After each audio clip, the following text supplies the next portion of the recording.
Hello and welcome to Bullet Journaling Basics with the Spartanburg County Public Library. My name is Katie. I work in the Multimedia and Fiction Department, and I will be taking you through some of the basic principles of bullet journaling. The bullet journal method was invented by Ryder Carroll, and we have his book in the library. It is called the Bullet Journal Method. And you can check this out at any of our locations. Ryder Carroll said that he was looking for an analog way to capture his thoughts and his schedule, and the digital methods that were available was not something that he found to be helpful. So he invented bullet journaling. One of the things I like about bullet journaling is you just need a journal. Bullet journals are a little different than your regular notebook or loose leaf notepad. They come in different sizes. But the one we're going to be using today is a 5" by 7", and bullet journals come dotted, and just letting you see the dotted pattern, or they come in grid patterns, and as you can see, this one is dotted. So all you need is a bullet journal, a marker or a pen, and a ruler. And anybody can get started using these supplies. Bullet journaling is also very helpful for left brain and right brain thinkers. There are a lot of people who use a bullet journal as a piece of art, is a way to express their creativity with different patterns or drawings, colors. I've seen some beautiful drawings of Disney characters or recreations of famous art.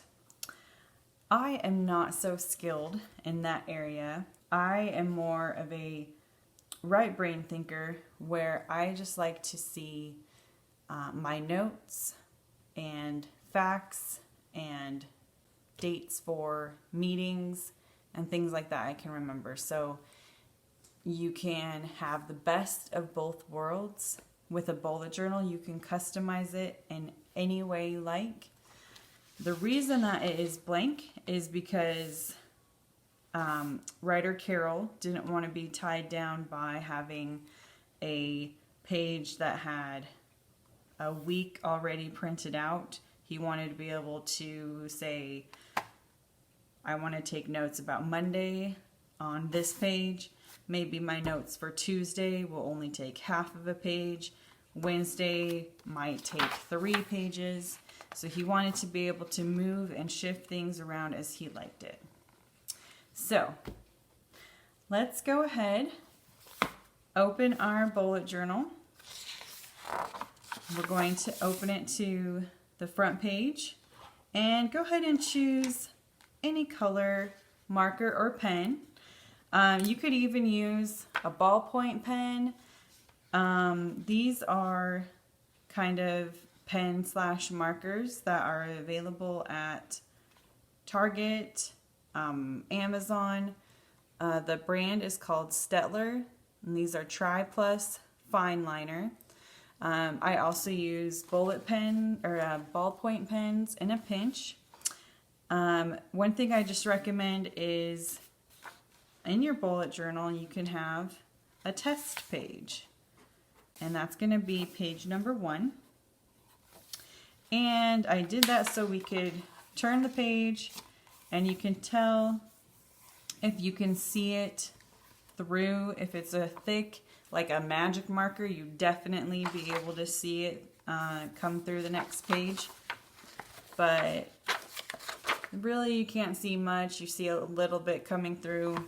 I think that's good enough. So you can use that page if you want to test your colors. Anytime you're looking for a new color, a new pen, you can use that page. Next, we're going to start with the table of contents.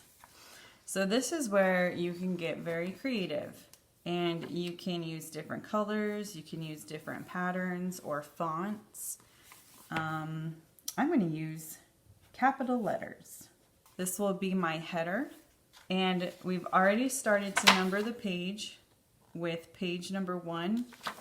So I'm going to add on the bottom left corner a 2 for page number 2, and then a 3 on the other side. So we've already got page 1, 2, and 3. And then in the index, I am going to write future log. And this is kind of a bullet journaling term. And I'm going to flip the page. So bullet journaling is all about using the pages in front of you and not skipping any pages to make it prettier or to fill in information later. It's writing it down at the time in order to stay more in the moment. So I have written future log in my index, and so now I am going to number the future log page. We're at page 4 and 5. So I'll go back to my index, and as a note, the future log is pages 4 through 5. Another thing I like about bullet journaling is pretty much you're going to be the only one who sees it, so it can be as messy or as clean as you like. Let's say you make a mistake, you can just strike through and then keep going. It does not have to be perfect. So the point of a bullet journal is to, like it says, track the past, order the present, and design the future. So Ryder talks a lot about not going too far ahead in your plans, because a bullet journal is usually like 100 to maybe 200 pages depending on how big it is. So we are going to do a future log for the next 6 months. So when I'm making this, it is July. So I'm going to skip that month because we're already in it. And we're going to do August through February. So we are going to divide our bullet journal into 6 equal sections. And to do that, we are going to count how many of these lines we have. All right, so I wrote future log in the first line, so I actually have 40 lines. So 40 divided by 3 is 13. So we're going to count 1, 2, 3, 13. And here we are going to draw a line using our ruler, and we're going to go straight across. And then we're going to go with 13 more, and then draw a line there. So with the crease in the middle, we have 1, 2, 3, 4, 5, 6 sections. So we can start with August, September, October, November, December, and January. So I'm using abbreviations. You can write it any way you want. You can write the whole month. You can write the months in a different language if you know that. You can do them in different colors. This is a section of your bullet journal to help you keep track of events that will happen in the future. Let's say we know in October on the 31st is Halloween, and We just had a dentist appointment and we rescheduled for January 15th. So they don't have to be in chronological order. They don't have to be very detailed. They can just be a one or few word statement about an event that is happening in the future. Let's say we know, not even sure of exact dates, but we know that the fourth Thursday in November will be Thanksgiving. Why don't we say that on the 29th is your sister's birthday, and then you get an email the next day, and on the 28th you need to order new glasses. So you can write things that are going to be happening in the future just so that you can make a note to come back to it for more detailed planning later. But this is just kind of like a placeholder. I know in the future I have this to plan for, or I have this event to look forward to, and that is where we keep things 6 months in advance. This 2-page section right here is called a spread. So anytime that you have 2 pages like that face each other, laid out, will be a spread. And we're going to turn the page for our next spread, and this will be our monthly layout. So I'm going to back to my color that I used for my header, and since we're in July, I'm going to mark it as July 2020. Here is where you can go into a little bit more detail about the month that you're currently in. So to help us find this later, we are going to number the page. We're at page 6 and 7. And we're going back into our index and making the next line our monthly layout, pages 6 and 7. So here, I'm going to just grab a new color. We are going to write in chronological order, going down the page, but in ascending order, all the days of the month of July. Here we've got the date. On the right next to it, we are going to write the day of the week. So July started on a Wednesday. So I'm going to write W as an abbreviation, TH for Thursday, Friday, S for Saturday, SU for Sunday, Monday, TU for Tuesday, and so on.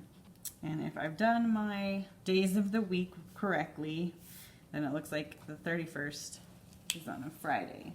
So this is where, it's much like our future log, but this is where you will write reminders for the month that you're currently in. Even though this has already happened, and usually you would be doing this before you're in the month, I'm going to write Independence Day for July 4th. And maybe you had a holiday the day before. Maybe a TV show that is featuring one of your favorite book series as a child is starting on Netflix. So you're going to write that in there just as a little highlight.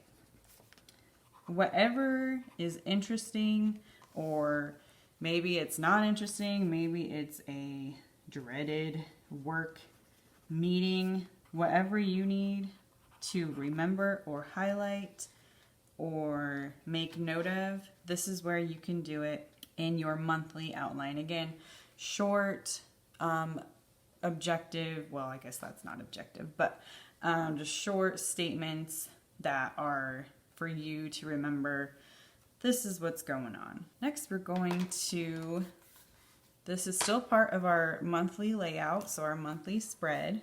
This will be our to-do list or our tasks. So writer Carol talks about using this as kind of like a brain dump. Just put everything that you know you need to do in the month of July. So this list could honestly get quite lengthy. But the point is to not edit yourself, but just to kind of almost as a free writing, get it all down on paper type of thing. Buy materials for s'mores. Pay bills. All right, so we finished writing our tasks for the month. Now we're going to go into the bullets, and this is where bullet journaling gets its name. So I've already written these out here, and we'll go through them. A closed bullet or a regular bullet will signify tasks or things that you need to do. An open bullet will signify events, appointments, or meetings, things that are scheduled. A dash will signify notes, ideas, observations that you have throughout the day. These are especially helpful in meetings or if you're in a class. This will help you to organize your thoughts and delineate those. A left caret will signify a scheduled task. A right caret signifies a migrated or postponed task. And we'll get into those after our daily layout. A X or a check mark signifies a completed task. Writer uses X's. I like to use check marks, so either one. The important thing is for writer, he says, is to not, he doesn't like to like completely blot or strike through something that he's done just in case he needs to go back and review. When he does strike through, it will be for something that is no longer relevant, perhaps a meeting that got canceled or an item that you took off your to-do list. So now we're going to go to the daily layout. We've done the future log, the monthly layout, and now this is the daily layout. Starting with the date. So I'm using today, Monday, July 13th.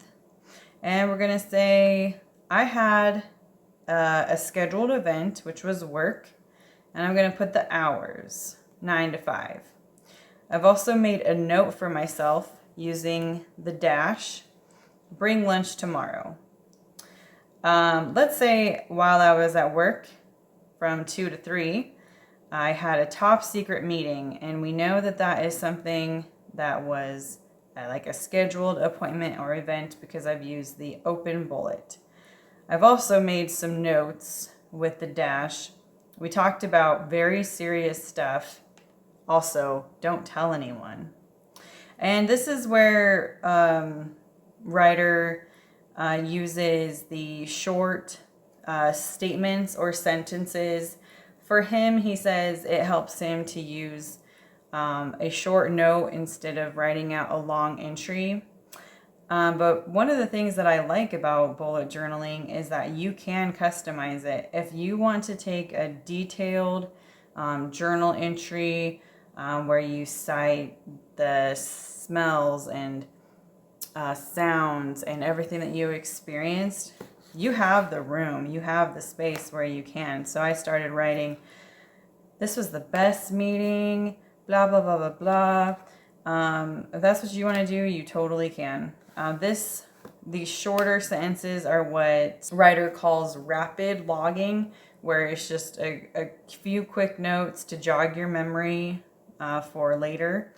And then this is an example of a more typical journal entry, which for me, I use both in my bullet journal. A lot of people like to use this space as a way to mark things that they are tracking. Like you could use a dash to write down things that you were grateful for that day. There were no red lights, or I saw a cute dog. Some people also might use this as a food or a meal log. I had eggs and ham. It was green. Then you can write the time and place, or you could do a shorthand, E and H for eggs and ham.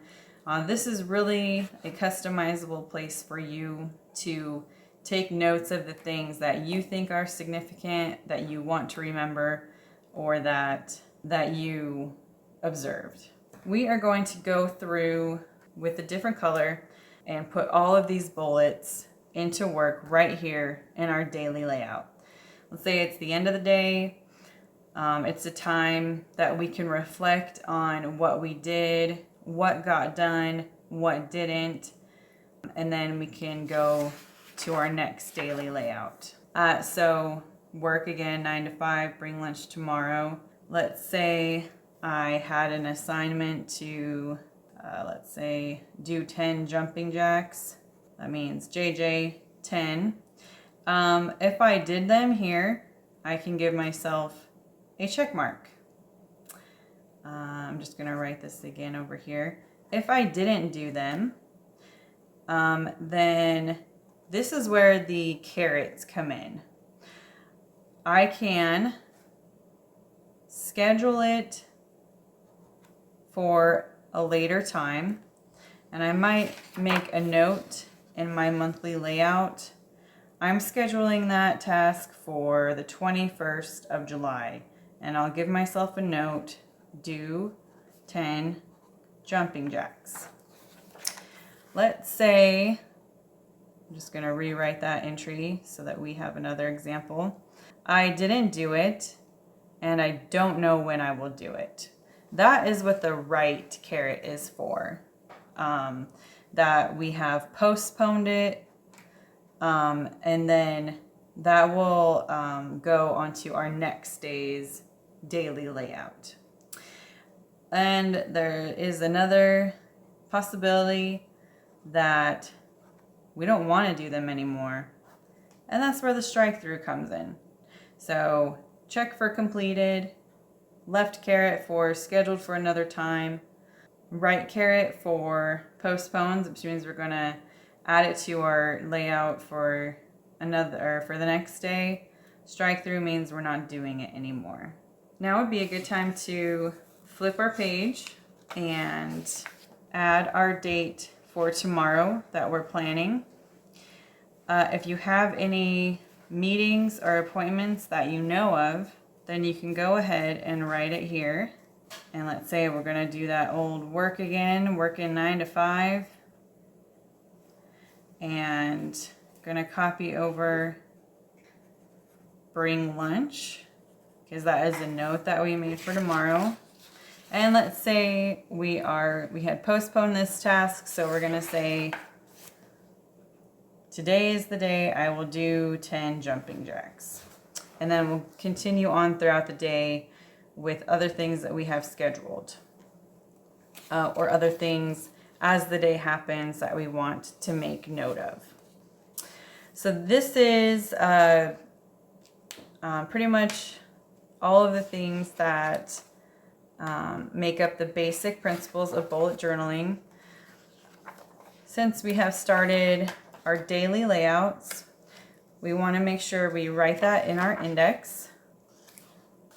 And we can make a note for daily layout, and that was July 13th, page 9. So that is a very specific, you might not want to be that specific in every entry in your index. You might say, my daily layouts will start on page 9. And then let's say you've gone through to the end of July, and then you'll start the next month for August. Then you'll go back to the index and write monthly layout August, and whatever page number that will be. So The basic tenets of the bullet journal are the future log, the monthly layout, the daily layout, and a bullet key and an index to keep things organized and on track. As you go on, you might create a page,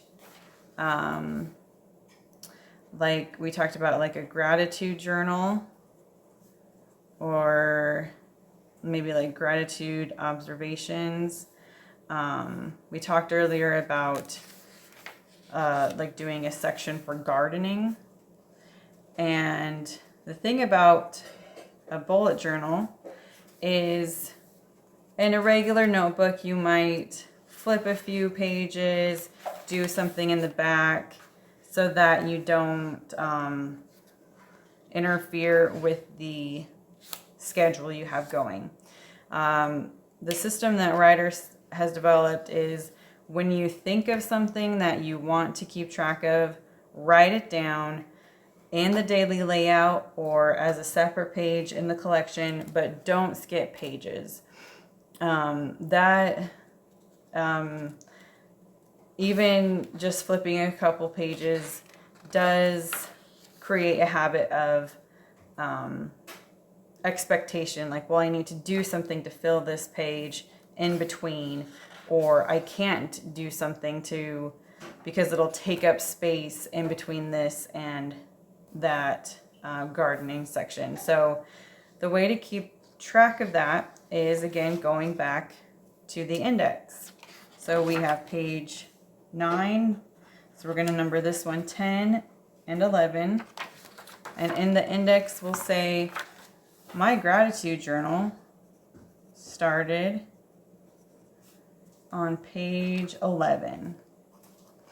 And then we'll know anytime we want to mark something about gratitude, we go to that page. And then we flip the page and go right on to the next. We have a gardening section here, so we'll note that in the index. And then we would just go right on to the next day. So let's say this would be Wednesday.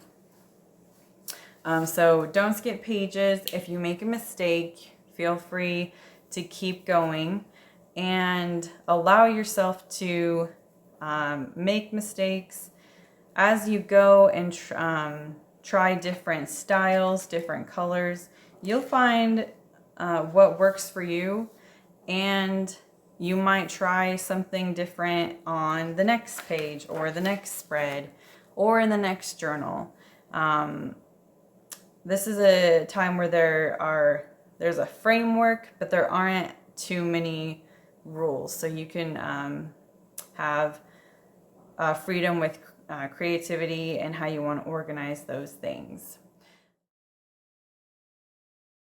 All right, today I'm going to teach you how to make marble stationery, and it is very simple, and you only need a few items to make it, and it's very messy, so I'd recommend wearing old clothes or an apron if you have one.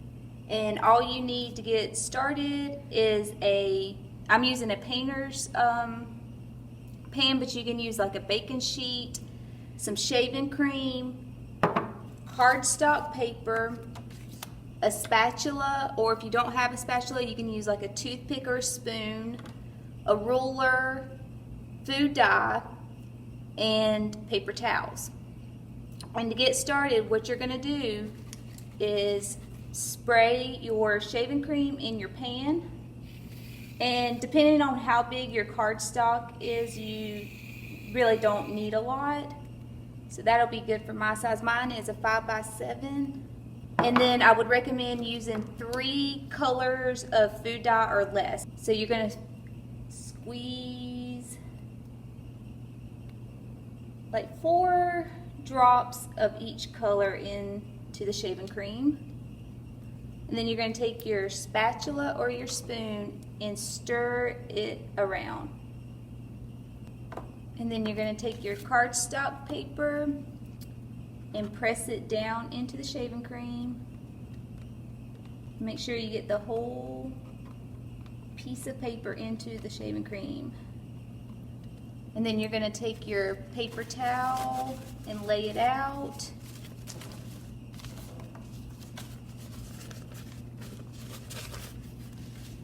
And you're going to put your cardstock paper shaving cream side up onto the paper towel. And then you're going to take your ruler and start in the corner and scrape off all the shaving cream.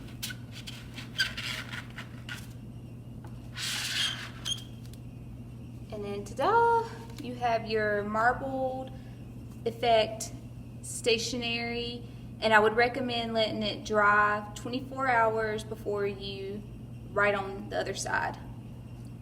And if you want for a little extra, you can take the envelope and do the outside of the envelope as well.